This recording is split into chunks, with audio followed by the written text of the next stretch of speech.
BJP ಅವರು ಹಲಾಲ್ budget ಅಂತ troll ಮಾಡ್ತಿದ್ದಾರೆ ಸರ್. ಎಲ್ಲ ಹೇಳಿ, ಅವ್ರು ಹೇಳ್ಬೇಕು ಏನ್ ಬೇಕಾದ್ರೆ ಅವ್ರು ಮಾತಾಡ್ತಾರೆ. ಪಾಪ ಇನ್ನೇನ್ ಮಾಡ್ತಾರ ಅವರು, ಇನ್ನೇನ್ ಹೇಳಕ್ ಸಾಧ್ಯ?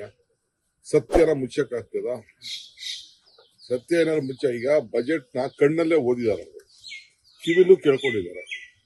ಇನ್ ಬಾಯಲ್ಲಿ ಇನ್ನೇನ್ ಮಾತಾಡ್ಬೋದು ಅವರು? ಕಣ್ಣಿಗೆ ಸುಳ್ಳು ಹೇಳಕ್ಕಾಗಲ್ಲ, ಕಿವಿಗೆ ಸುಳ್ಳು ಹೇಳಕ್ಕಾಗಲ್ಲ, ಬಾಯಿನಲ್ಲಿ ಸುಳ್ಳು ಹೇಳ್ಬೋದಲ್ಲ, ಆ ಸುಳ್ಳು ಹೇಳ್ತಾರೆ. ಸರ್ ನೀರಾವರಿ ಕಡಿಮೆ ಆಗಿದೆ ಅಂತ ಸರ್. ನೀರಾವರಿಗೆ ಲಾಸ್ಟ್ ಟೈಮ್ ಏನಿತ್ತು ಅದಕ್ಕಿಂತ 2,000 ಕೋಟಿ ರೂಪಾಯಿ ಜಾಸ್ತಿ ಆಗಿದೆ. 2,000 crore rupees ಜಾಸ್ತಿ ಆಗಿದೆ. ಆ ನೀರಾವರಿಗೆ ಬೇರೆ ನಾವು ಪ್ಲಾನ್ ಹಾಕಿದೀವಿ.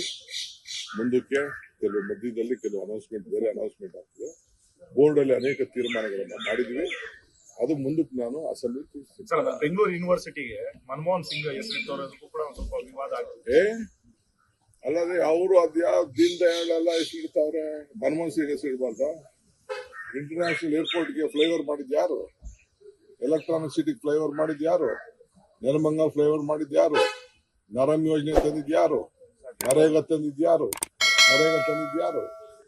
ರೈಟ್ ಟು ಎಜುಕೇಶನ್ ತಂದಿದ್ ಯಾರು? ಫುಡ್ ಸೆಕ್ಯೂರಿಟಿ ತಂದಿದ್ ಯಾರು? ರೈಟ್ ಟು ಇನ್ಫಾರ್ಮೇಶನ್ ತಂದಿದ್ ಯಾರು? ಇಂಥದ್ದು ಆಶಾ ಕಾರ್ಯಕರ್ತರು ಮಾಡಿದ್ ಯಾರು? ಇಂಥದ್ದು ಒಂದಿನ ಮಾಡಿದಾರ ಅವರು? ಲೇಟೆಸ್ಟ್ ಹಾಗೂ ಇಂಟ್ರೆಸ್ಟಿಂಗ್ ಸುದ್ದಿಗಳಿಗಾಗಿ ಬಾಸ್ ಟಿವಿ ಕನ್ನಡ ಚಾನೆಲ್ನ ಸಬ್ಸ್ಕ್ರೈಬ್ ಮಾಡಿ. ಹಾಗೆಯೇ ಬೆಲ್ ಐಕಾನ್ ಪ್ರೆಸ್ ಮಾಡಿ.